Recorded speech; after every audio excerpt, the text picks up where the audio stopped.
रोको अभियान को आप कितना असरदार मानते? देखिए, पहले तो ये कहना कि असरदार नहीं रहा, ये एक तरीके से इस आंदोलन को कम करके देखने वाली बात होगी। देश की सरकार ने उस दिन एक ट्रायल के माध्यम में देख लिया, क्योंकि उनका जोर लगा हुआ है ये बताने में तो ये आंदोलन हरियाणा, पंजाब, यूपी और राजस्थान का आंदोलन है, तो फिर भी उन्होंने गलत खबरें छापने की वजह से ही उन्होंने चाहे कवर किया हो, उस दिन का चक्का जाम कवर हुआ और पूरी दुनिया में गया। अब देश की सरकार को समझ आ गई कि अपने चैनल से कम इसको कवर करने वाला काम ना करो।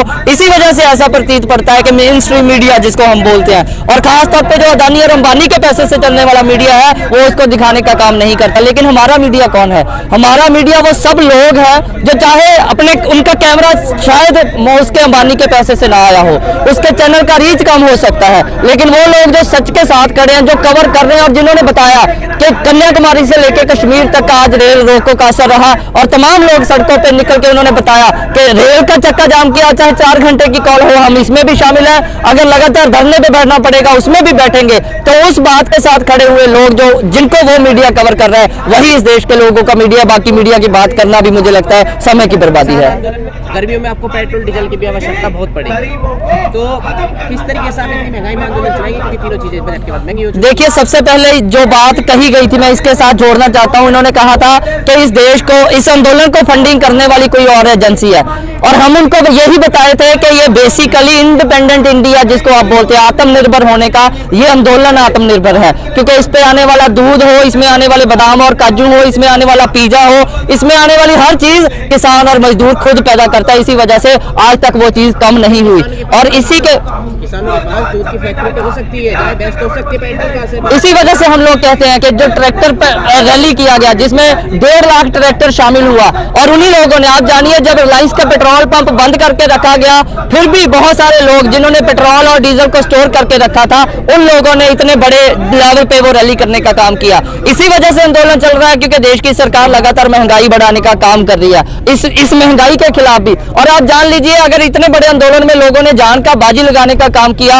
अगर ये पेट्रोल 10 रुपए क्या, अगर 1000 रुपए भी बढ़ा देंगे, आखिरी खून के कतरे तक लोग लड़ाई जारी रखेंगे। देश की सरकार पेट्रोल और डीजल का दाम बढ़ा देगी और सोचेगी कि कल को दोबारा कोई ट्रैक्टर पेड करना पड़ा तो फिर वो मतलब कहीं हो नहीं पाएगा। ये देश की सरकार का भ्रम है। लोगों ने अलग अलग तरीके भी निकाल रखे हैं, जिस तरीके से की लगा के उन्होंने रोकने का काम किया, क्या वो काम आया? इन लोगों ने बैरिकेड लगा के कोशिश की 1.5 लाख ट्रैक्टर को दिल्ली में घुसने से रोकने की, वो काम आया?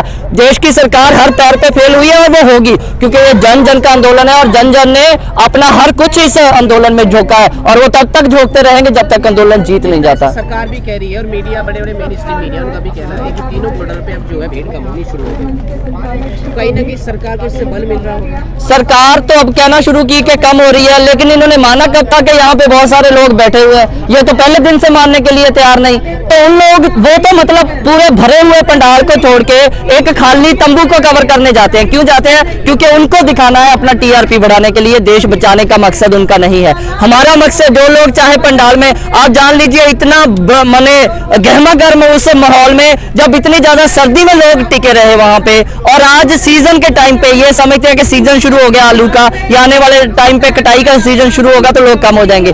कम नहीं होंगे। देश की सरकार के पास व्यवस्था नहीं है। किसानों ने गांव-गांव में व्यवस्था की है कि जो 10 लोग गांव से बॉर्डर पे बैठे हैं, उनका घर का सारा इंतजाम, उनके खेतों की सारी व्यवस्था वो लोग खुद संभालेंगे, और वो संभाल रहे हैं। इसी वजह से लोग हैं जो 85 दिन से लगातार यहाँ पे टिक पाए, और टिक के बैठेंगे लोग। और ये आंदोलन में आने वाले लोग, हर रोज हम लोगों ने, आप टिकरी का रिपोर्ट लीजिए, कैसे पॉसिबल है कि सरकार का मीडिया कहता है कि आंदोलन में लोग कम हो रहे हैं, वहां पे 5 किलोमीटर काफिला और बढ़ गया। सिंगू बॉर्डर पे जहां पे कहा जा रहा था ट्रॉलीज जा रही हैं, हर रोज 4-4 एक यूनियन से 4-4 ट्रॉलीज आ रही हैं, नई ट्रॉलीज। और आप अंदाजा करिए, अगर 32 यूनियन 4-4 ट्रॉली रोज आता है तो काफिला कितनी मजबूती से आगे बढ़ेगा। ये सरकार के मापदंड इकोनॉमी के लेवल पे भी फेल होते हैं, और ये इस देश का दुर्भाग्य है कि आंदोलन के लेवल पे भी उनके मापदंड फेल होंगे, और हम उनको फेल करेंगे, और ये आंदोलन जीतने की तरफ बढ़ेगा। पार्लियामेंट में खड़े होकर देश का प्रधानमंत्री देश को बचाने की लड़ाई लड़ने वाले लोगों को आंदोलन जीवी बोले, तो उससे दुर्भाग्यपूर्ण क्या हो सकता है? हमें तो इस बात की शर्म आती है कि इस देश का प्रधानमंत्री ऐसा आदमी है जो आंदोलन करने वाले लोगों को आंदोलन जीवी समझता है।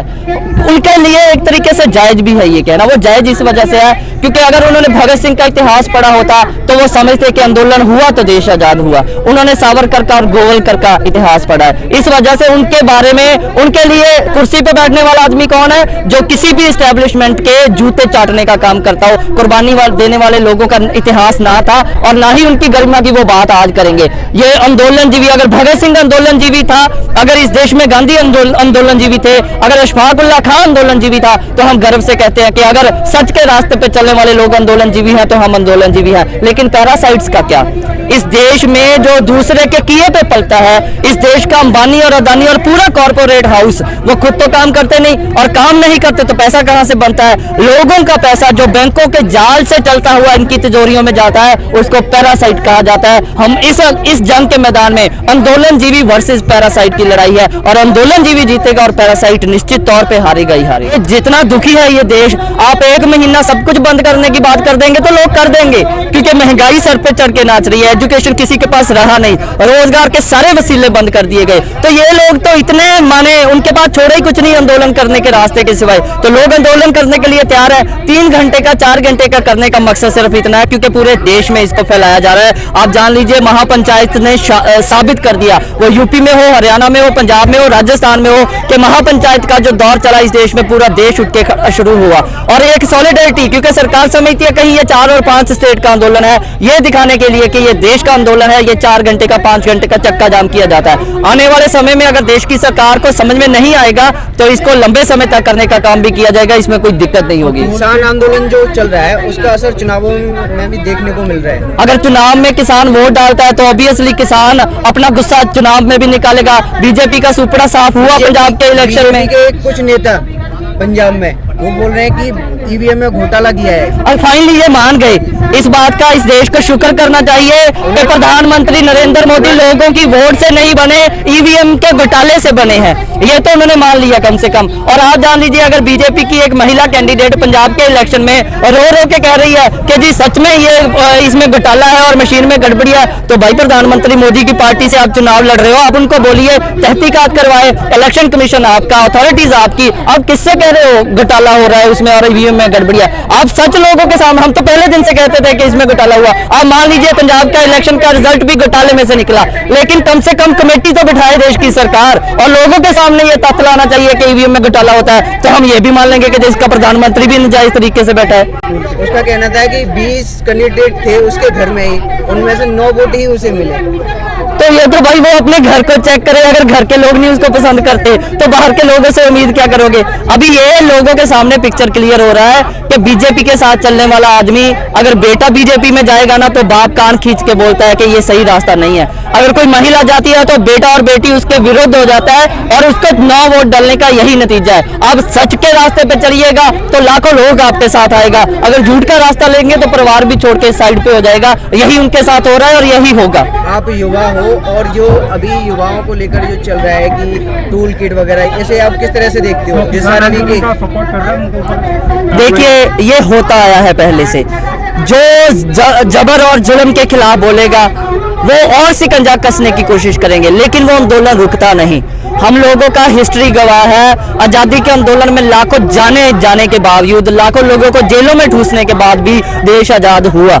आज अगर आप एक रिहाना का ट्वीट, आपका पूरा बॉलिंग, आपको पता चल गया कि लाइन के इस पार कौन है और बीजेपी के साथ कौन है। पूरे के पूरे वो स्टार, चाहे वो पंजाब की धरती से क्यों ना आते हों, अक्षय कुमार जैसे लोग जिन्होंने लाखों रुपया, करोड़ों रुपया कमाया इन लोगों की जेब से, उन लोगों का चरित्र लोगों के सामने आ गया। और ये आएगा, ये आर पार की लड़ाई है, हर बंदे को बताना पड़ेगा कौन इस लाइन के इस पार है और कौन उस पार है। अगर ग्रेटा ने एक ट्वीट कर दिया, मैं कहता हूँ मोदी की सरकार को, मोदी को हक है कि अमेरिका में जाके ये कहने का कि अब की बार ट्रंप सरकार, यहाँ पे चल रहे आंदोलन का समर्थन करने का किसी ह्यूमन एक्टिविस्ट को, ह्यूमन राइट्स एक्टिविस्ट को कोई हक नहीं है।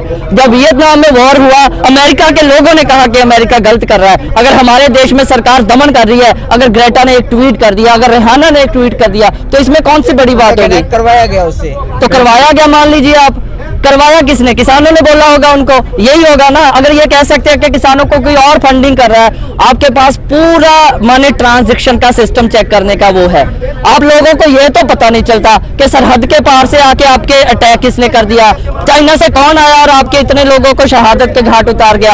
आप ये पता नहीं करवा सकते कि कितना पैसा किसके अकाउंट में किसने भेजा, तो कर लो बीजेपी चेक को सबके सामने रख दे। ये फालतू की बात है बीजेपी का, ये पूरे का पूरा माने जो गोबर खा के जो जिस तरीके से दिमाग चलता है वैसी बातें अब ये कर रहे हैं, वही जो जिसको बोलते हैं कि जब अंत नजदीक आता है तो बुद्धि विपरीत हो जाती है।